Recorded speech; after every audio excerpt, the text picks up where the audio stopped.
nature of this investigation.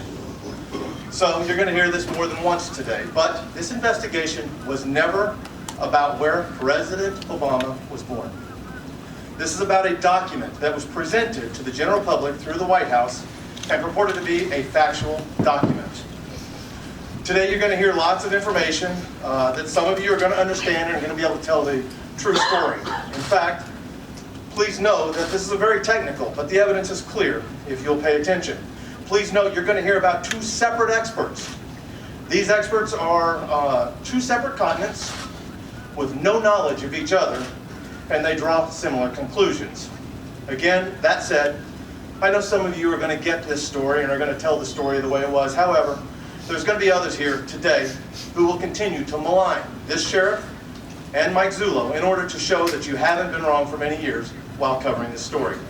All I ask is that you are respectful during the presentation of the information. Here's Sheriff Joe Arpaio. Thank you.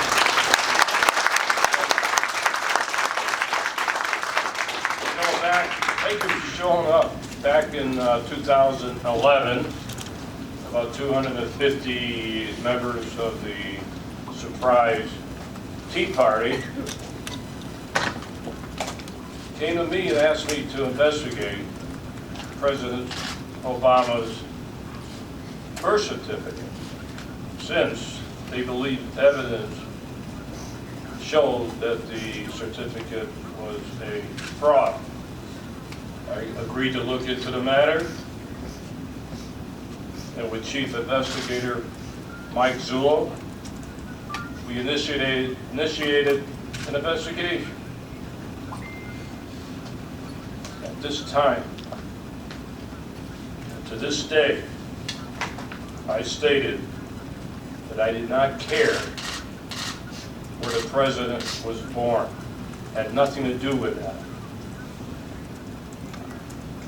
But we were going to investigate a possible government forged document. Hope you get that straight. I've been saying that from day one, since 2011. Today you will be presented with an in-depth executive summary of our investigation into the matter, which we now have concluded to be a fraudulently created document which has been represented as an official copy of the original birth certificate of President Obama. We and anyone else who dared to question the document have been maligned, falsely labeled, grossly criticized in the bulk of the media, certain internet sources for years. Today, we're going to set the record straight. I believe you will be shocked by what you hear and see today. Also, the implications will be profound. All we have ever wanted was the truth in this matter, with the great hope that the document was indeed a valid representation of the original document. Think of that. We were trying to clear the president. It didn't work out that way. We had to follow the evidence. We let the evidence determine the direction of the investigation. That's what we always do on any investigation. You get the evidence. This one was handled no differently, no matter what the investigation is about. So now, the important part is to present the pertinent details and the executive summary of our analysis. I'm going to turn this over to Mike Zullo, who dedicated 5 years of his life, 5 years of his life, taking this mission on, which I asked him to do 5 years ago. Mike, come on up.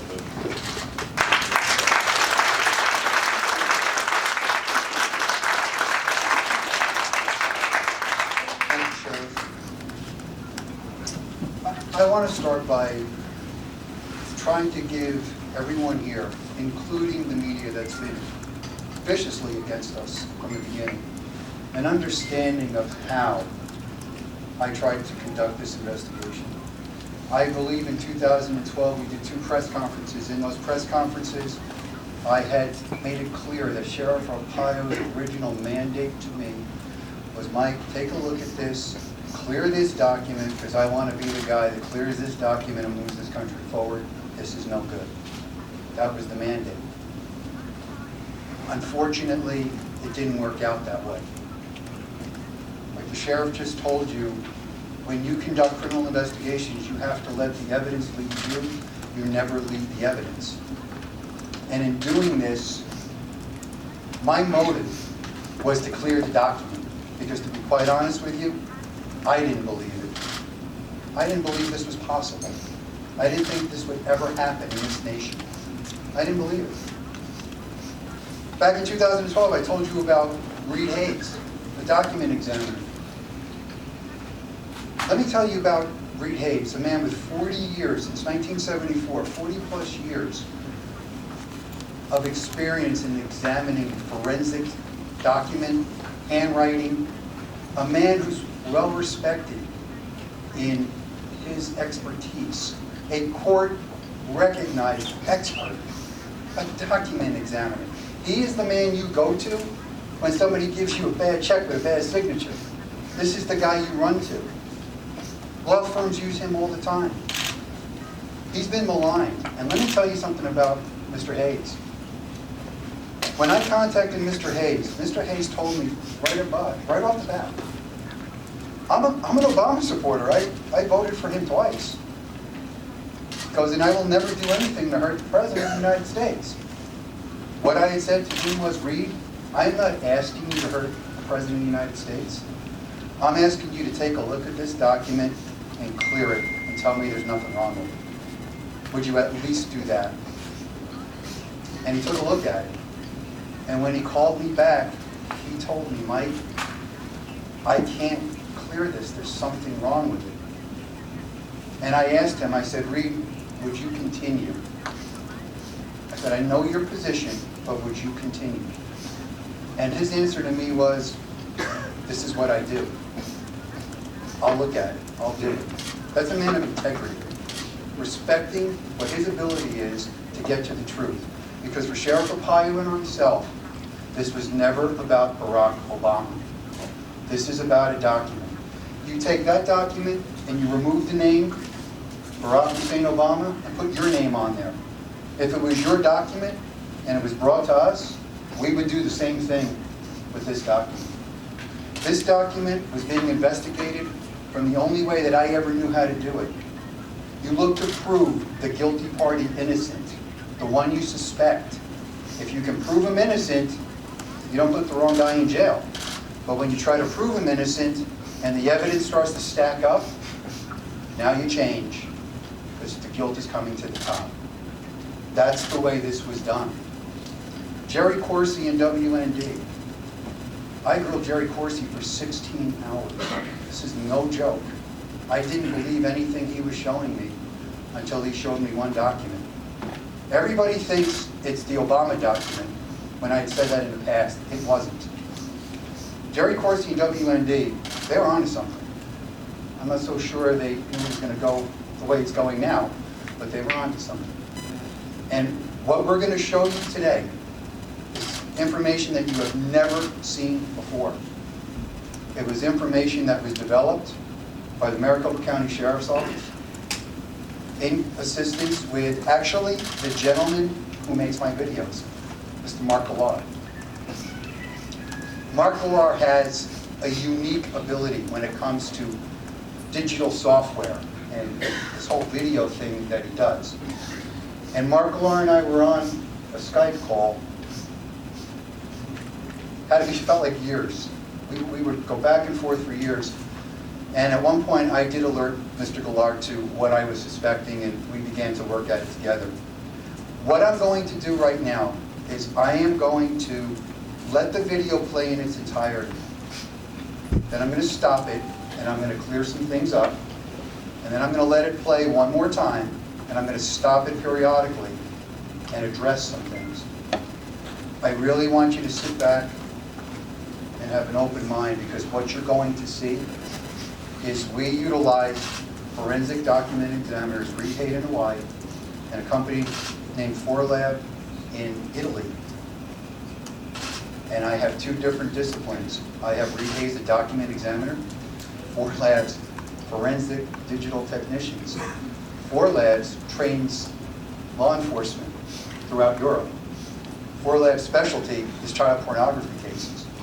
4Labs, everybody in that building, is a PhD with math equations that, my God, I've never seen in my life.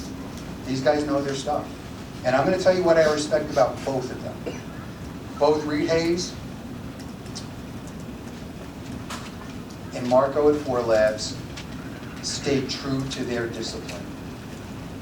One of the tests you do when you have an expert, you want to make sure your expert isn't trying to run you for the money.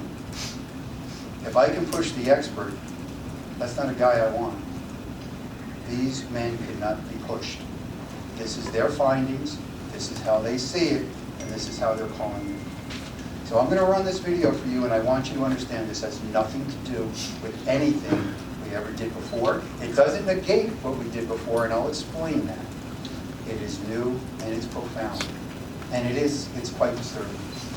So let me play the video for you now, and then we'll move on.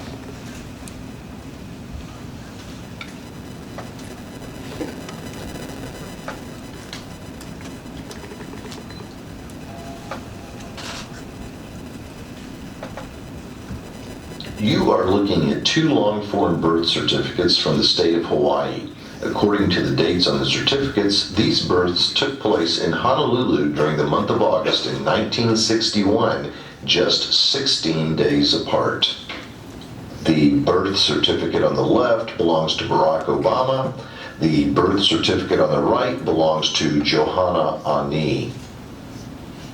After 5 years of intense investigation, which included consultation with one of America's most respected forensic document examiners and a team of European media forensic experts, the Maricopa County Sheriff's Office has reached a conclusion utilizing forensic techniques both old and new.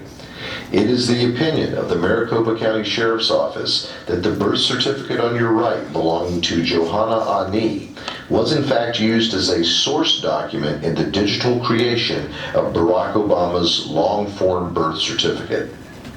9 points of forgery in which words, letters, and hand-placed date stamps have been digitally copied from the Ani long-form birth certificate and pasted onto Obama's long-form birth certificate.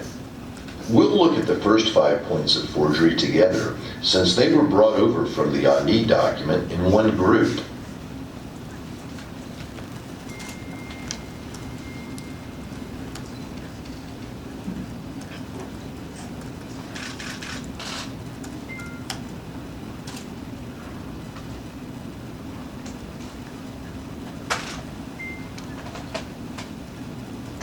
Now let's drop out the Ani document as a background and view that again.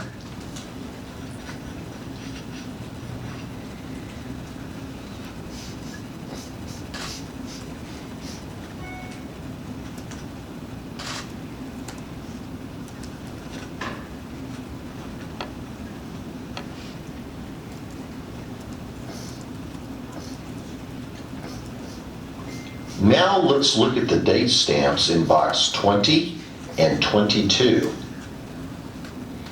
In this case, the stamps were brought over one at a time. But as we do this experiment, ask yourself, what are the odds that two stamps in two separate boxes, stamped by hand 16 days apart, would have the exact same angle in box 20 and the exact same angle in box 22. First, we'll look at the left stamp.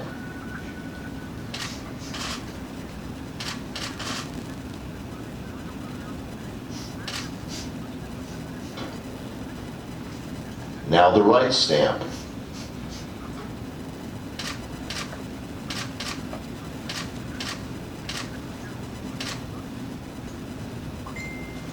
It should be pointed out that these stamps were looked at by two separate document examiners who specialize in two separate forensic disciplines and who reside on two different continents. Both agree that these angles are identical on both the Obama document and the Ani document. Let's watch that again without all of the background clutter.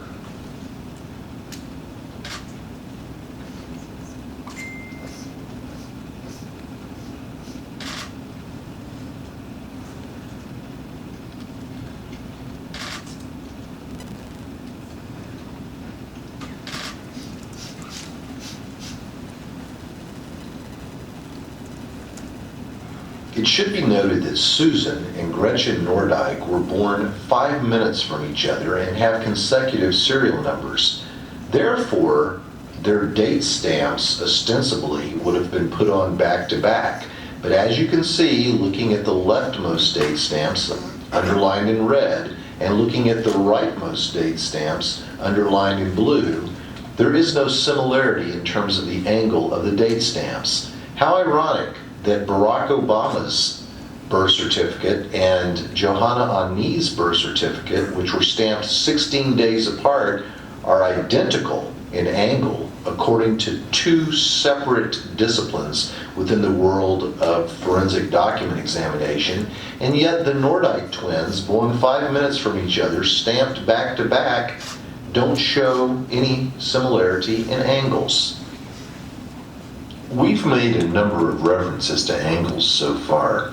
The reason for that is if you're going to take an item off of one document and place it onto another, the angle is going to remain the same unless you intentionally alter it after you place it on the second document.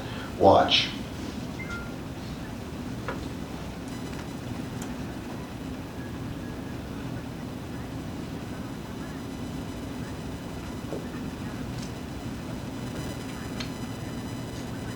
When you have two separate documents with two hand-placed date stamps at the same angles, it should be obvious that a forgery has taken place. For the next example, we'll need to zoom in a little bit. Now we are going to focus on boxes 6D and 6E within the Obama PDF. Both X's were taken directly